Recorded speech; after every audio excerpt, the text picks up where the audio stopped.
Someone who will absolutely have you laughing at the dinner table, regardless of any manners, is Jeff Foxworthy. Jeff Foxworthy is an American comedian, actor, writer, producer, and author, among many things. He is one of the most accomplished comedians of all time, and even better, he is headed to the loo. Our entertainment expert, Dana DiPiazzia, is live in studio with this exciting event. And Dana, this is so cool. You actually got an exclusive interview with him.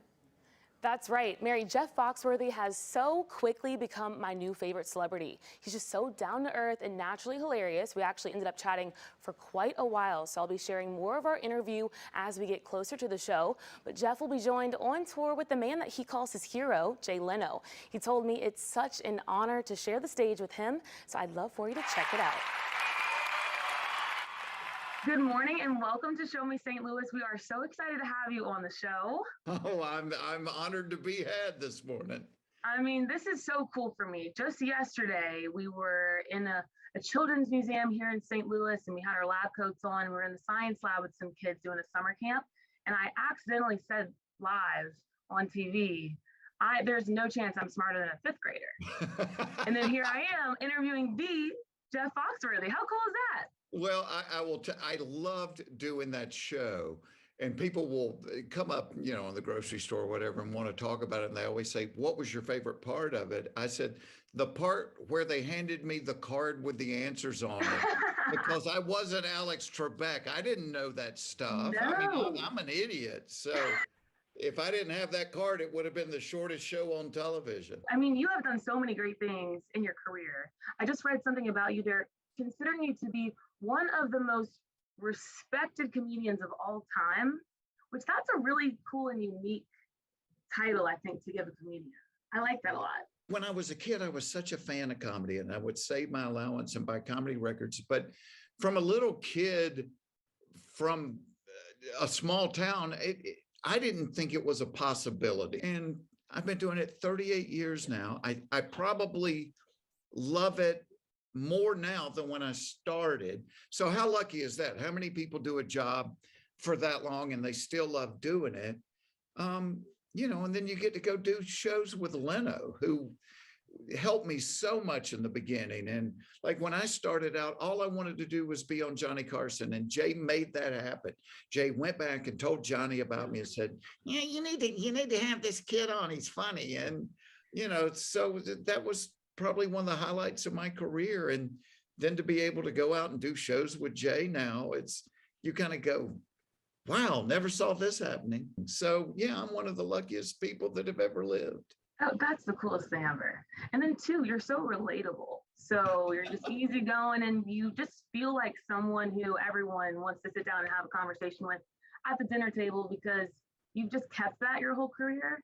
So how did you manage to keep that part about yourself? You know what? Nothing prepares you to be famous, but I still have the same. My manager is the guy that was my best friend in the fifth grade.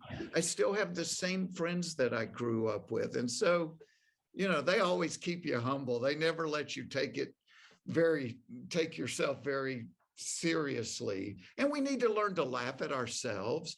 We've kind of forgotten how to do that, because the truth of it is nobody has life figured out.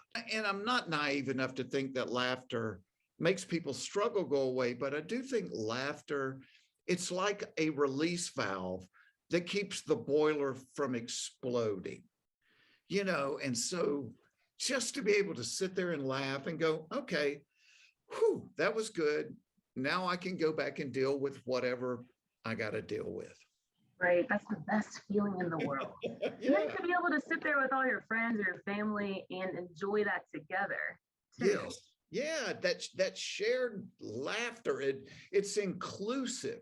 And so now it's so fun to be back out doing shows and to have people come up at the end of the night and go, oh my God, I didn't know how much I needed that. I can't remember the last time I just let go and laughed like that. And you're like, that's pretty cool to be a gift to be able to give somebody. Oh my gosh, yeah. Especially as we get older too. It's like we feel like we're not allowed to give ourselves time to go and, cut up or you know, oh, I have so much to do. I can't take the time to, Yeah. that's what life's all about, right? Yeah, we kind of forgot how to be still. But in those moments where you are able to slow down and just, man, we need it so bad. I think that's part of the human condition. Feels so good. And have you been to the fabulous Fox Theater before? The Fox in St. Louis, oh my gosh, it's one of my favorite places in the world to play. So beautiful from the audience. I Yeah. cannot even imagine how it looks from the stage. Yeah, it's even prettier. If you can, and acoustically, it's like when people laugh, it's like a little waterfall. It just rolls right to you. Oh, And so it's like just taking being under a warm waterfall all night long. You're like, this is as good as it gets right here. Back in the day, I used to go play the Funny Bone and all those yeah. great little clubs, and I had such a good time in St. Louis. Always loved that city. So you guys come out and have a laugh. That's right. And now Foxworthy's at the Fox, baby. You're doing the big things now, right? Awesome. Well, thank you so much for your time. You've been an absolute delight. It was a pleasure talking to you today. Thank you.